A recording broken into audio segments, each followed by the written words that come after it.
Why are you running for this office? Oh, well, I am running because it has been an absolute honor to represent the 8th District for the last 5.5 years. I have learned so much. I've had over 100 town halls. I'm everywhere in this 10,000 square mile district, listening and learning, putting myself in everybody's shoes, and then taking those concerns back to Washington, D.C. to go to bat. And it has been a real pleasure to deliver through legislation, also through community project funding, and also through community and constituent services that we provide, like emergency passports and VA benefits. And so it's really this heart of service and joy about the people I meet every day in this district that makes me want to continue to represent. Why should people vote for you? Well, the people in this district know me and they trust me. They know that I show up for them. I mentioned 115 town halls, that I take the easy questions. I also take the hard questions. And even if people in this district might not agree with me on an issue, they get to ask me about it and hear how I think about it. And I think that it is that accessibility and knowing your member is going to bat for you that really makes a difference. I will add that, I ran as a pediatrician, and I have brought those skills of listening to this district.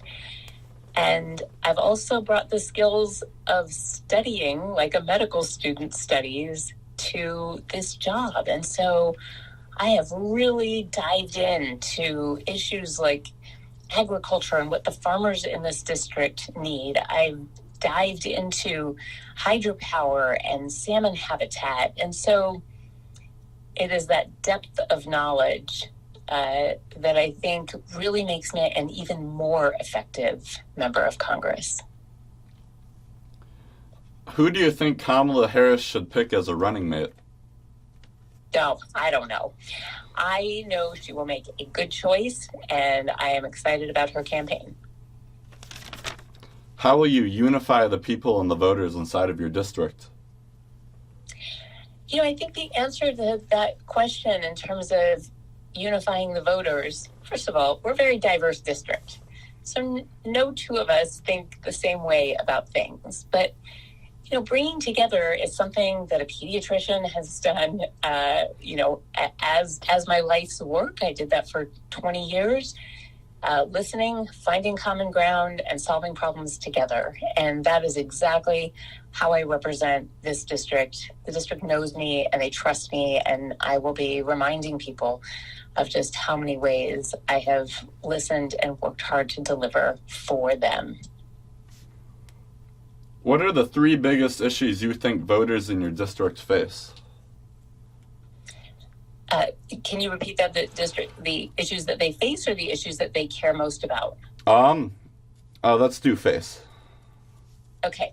So one of them is just what we're all feeling, the squeeze of the cost of living, which is so important. I hear this particularly about grocery store prices, which I feel every time I go to the grocery store, and also about housing costs and how people are having kids and their kids are never going to be able to afford where they live, and there just isn't enough affordable housing overall. And so I am taking on both of those issues seriously, earnestly, and in fact am fighting the proposed Albertsons-Kroger merger, because that will only drive up grocery store prices more. And there's another thing that people really care about is safety in their communities. And we're seeing some brazen theft. And I have been working with communities, with police departments, with police chiefs to make sure that they have the tools to do their job, to make sure that there's also accountability. And it turns out that body cameras are one thing that everybody loves. And so I've really gone to bat, and I brought home $4 million specifically for body cameras, for co-responders, and also for rapid DNA testing that will help law enforcement do their jobs. So that's been really important to me as well. And, I'll say another issue, and this is in no particular order, but, the wildfires. We're experiencing wildfires right now. We all choke on smoke every single summer. And so I have taken this on, whether it's in the infrastructure bill or in the upcoming farm bill, to make sure that we devote the resources necessary to create resilient forests that are less likely to then go up in catastrophic wildfires. And, they're burning right now in the district. And this is devastating for the natural environment, but right now, the people in Stehekin. And so this has been a real priority along with agriculture in general. What will be different in your next term if you do get reelected?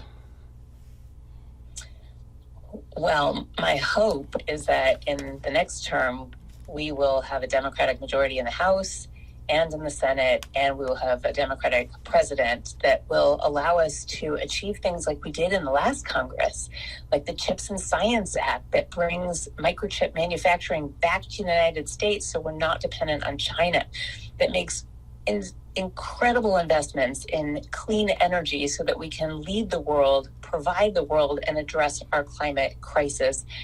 And so we can bring back the child tax credit that helped working families, middle-class families afford things like after-school care, but that also brought half of children who were living in poverty out of poverty.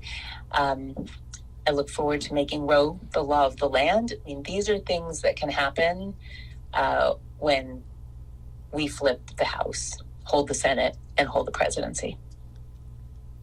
Will you accept the results of this election? Of course. And will you support the winner if you do not end up winning? Look, I don't know what support means, but I know I can work with whoever is in the White House. I have had 17 bills pass the House, the Senate, and been signed into law.